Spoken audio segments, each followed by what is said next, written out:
ஆண்களுக்கு ஆண் உறுப்பில் முன்தோல் வந்து எப்போவுமே நேச்சுரலாகவே இறைவன் வந்து அந்த கிளான்ஸ் பீனிஸுங்கிறது சென்சிட்டிவிட்டி அதிகமான பகுதி வந்து கவர் பண்ணி வச்சுருக்கணுங்கிறதுக்காக இறைவன் படைத்தது. எல்லாருக்குமே வந்து அந்த முன்தோல் வந்து குளிக்கும் பொழுதோ, வாஷ் பண்ணுறோன்னு நினைக்கும் பொழுதோ, யூரின் போனதுக்கப்புறம் வாஷ் பண்ணணும்னு நினைக்கும் பொழுதோ, கான்டாக்டில் இருக்கும் பொழுதோ அது வந்து கம்ப்ளீட்டாக பின்னாடி இழுத்து க்ளீன் பண்ணுறதுக்கான வாய்ப்புகளாக ஃப்ரீயாக இருக்கும். சில சாதனங்களில் அந்த முன்தோல் வந்து கம்ப்ளீட்டாக பின்னாடி ரிட்ராக்ட் பண்ண முடியாமல் முன்னாடி சுருங்கி இருக்கிறது தான் வந்து முன்தோல் சுருக்கம் ஆர் ஃபைமோசிஸ், ஃபோர்ஸ்கின் டைட்டனிங் அப்படின்றலாம் பல்வேறு வார்த்தைகளில் சொல்லுவோம்.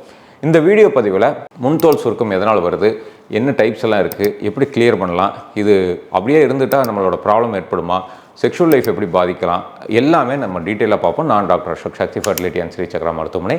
இந்த வீடியோ பதிவு உங்களுக்கு பயனுள்ளதாக இருந்ததுன்னா கண்டிப்பாக டவுட்ஸ் இருந்ததுன்னா கமெண்ட் செக்ஷனில் கேள்விகளாக கேளுங்க, தொடர்ந்து அதை பற்றி பேசுவோம். ஃபைமோசிஸ், ஃபோர்ஸ்கின் டைட்டனிங், முன்தோல் சுருக்கம் எதனால் டாக்டர் ஏற்படுது அப்படின்னா மெயினாக வந்து ரெண்டு விஷயங்கள். ஒன்று ஃபிசியலாஜிக்கல் ஃபைமோஸ்னு ஒன்று இருக்குது, இன்னொன்று பெத்தலாஜிக்கல் ஃபைமோஸுங்கிறது. ஃபிசியலாஜிக்கல் ஃபைமோஸ்னால் குழந்தை வந்து பிறக்கும் பொழுதே கண்டிப்பாக எல்லாருக்குமே முன்தோல் வந்து சுருங்கி ஒட்டி தான் இருக்கும் கிளான்ஸ் பீனிஸோட. நாளடைவில் அந்த உறுப்பு வளர வளர உள்ள எபித்திலைசேஷன் அப்படின்னு ஒரு கான்செப்ட், அது வளர வளர அந்த தோல் கிளான்ஸ் பீனிஸும் இந்த ஃபோர்ஸ்கின்னும் கொஞ்சம் கொஞ்சமாக செப்பரேட் ஆகி நாளடைவில் அது பின்னாடி வந்துடும். பெரும்பாலும் ஒரு 3 to 6 மாதங்களுக்குள்ளாரி அந்த மாதிரி வந்துடும். அது அப்படி வரலினாலும் அந்த கேர்டேக்கர் வந்து அந்த தோலை வந்து கொஞ்சம் கொஞ்சமாக அந்த பேபிக்கு வந்து பின்னாடி ரிட்ராக்ட் பண்ணிகிட்டே இருந்தோம்னா நாளடைவில் வந்துடும். இது அப்படியே விட்டோம்னா பின்னால் அது வந்து ஒரு ஃபோர்ஸ்கின் டைட்டனிங்காக நிரந்தரமான ப்ராப்ளமாக மாறலாம்.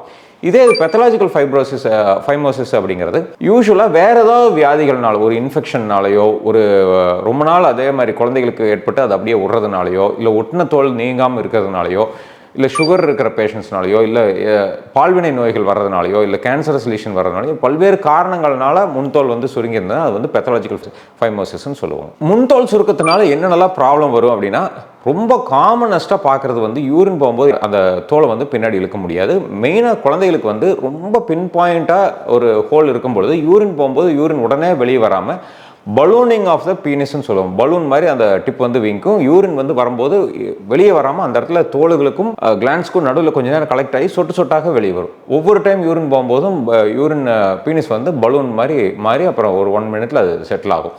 இதே இது ஆண்களுக்கு அடல்ட் ஏஜில் பார்த்தீங்கன்னா அந்த இடத்துல வந்து ரிப்பீட்டடாக யூரினரி ட்ராக் இன்ஃபெக்ஷன் வந்துகிட்டே இருக்கும். ஏதாவது பஸ் மாதிரி டிஸ்சார்ஜஸ் வந்துகிட்டே இருக்கும். குளிக்கும்போது ப்ராப்பராக ரிட்ராக்ட் பண்ணி குளிக்க முடியாத ஒரு சூழ்நிலை ஏற்படும்.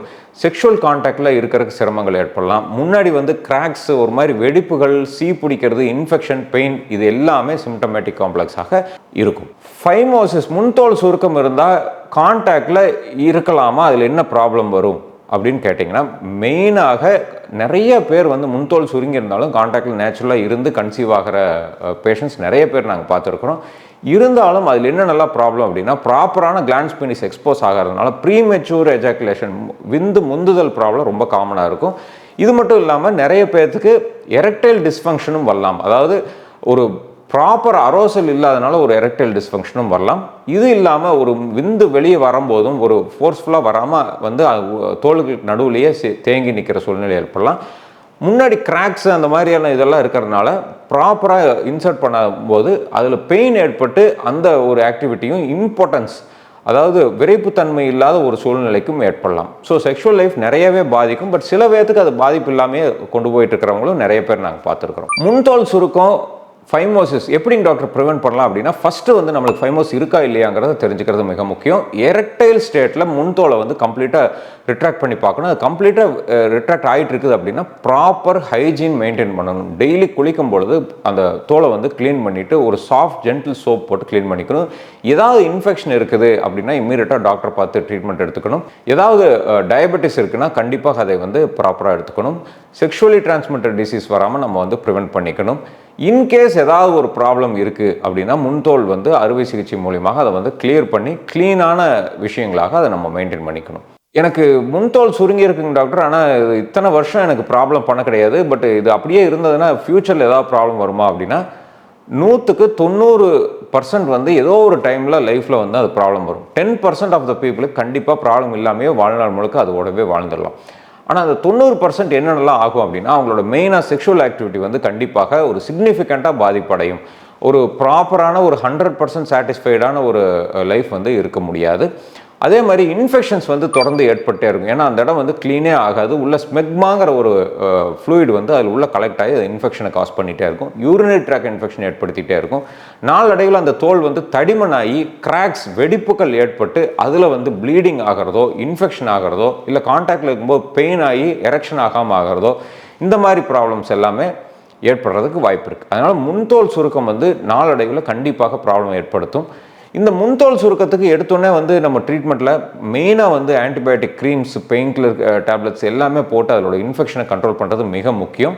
இது மட்டும் இல்லாமல் நிறைய பேர் வந்து க்ரீம்ஸ் கேட்குறாங்க. முன்தோல் கம்ப்ளீட்டாக ரெடியாக க்ரீம்ஸ் கேட்குறாங்க. க்ரீம்ஸ் வந்து பீடியாட்ரிக் குழந்தைகளுக்கு மட்டும்தான் பயன்படும். அதுவும் நியூபார்ன் பேபிஸ்க்கு மட்டும்தான் பயன்படும் ஒழிய அடல்ட்ஸுக்கு வந்து க்ரீம்ஸ் கண்டிப்பாக பயன்படாது. அது க்யூர் ஆகாது.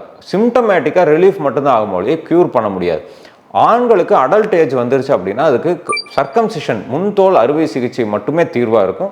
இது மெயினாக வந்து ஸ்டேப்லர் முறையில் இப்போ பண்ணிட்டு இருக்கிறதுனால அது வந்து ஒரு 2 to 3 minutes ப்ரொசீஜர். டிஸ்போசபிள் ஸ்டேப்லர்ஸ்னால பண்ணுறதுனால பெயின் இருக்காது. ஃபினிஷிங் அவ்வளோ பர்ஃபெக்ஷனாக வரும். இம்மீடியட்டாக ஒரு 10 minutesல நீங்கள் வந்து ஹாஸ்பிட்டல்லேருந்து வீட்டுக்கு கிளம்பிடலாம். உங்களோட டெய்லி ஆக்டிவிட்டீஸ் ஒரு நாளும் கூட அது பாதிக்காத ப்ரொசீஜராக இருக்கும். பெயின்லெஸ், ஸ்கார்லெஸ், பிளட் லாஸ் இருக்காத ஒரு ப்ரொசீஜராக இருக்கும். முன்தோல் சுருக்கத்தை பற்றி நிறைய விஷயங்கள் நம்மளோட யூடியூப்பில் பிளேலிஸ்ட்டில் நிறைய ஃபைமோசிஸ்ங்கிற பிளேலிஸ்ட்டில் நிறைய விஷயங்கள் பேசியிருக்கிறோம். அந்த வீடியோ பதிவில் போய் ஃபுல்லாக பார்த்து பயனடைங்க. ஆரோக்கியமான வாழ்க்கை வாழ அன்பு வாழ்த்துக்களுடன் டாக்டர் அசோக்.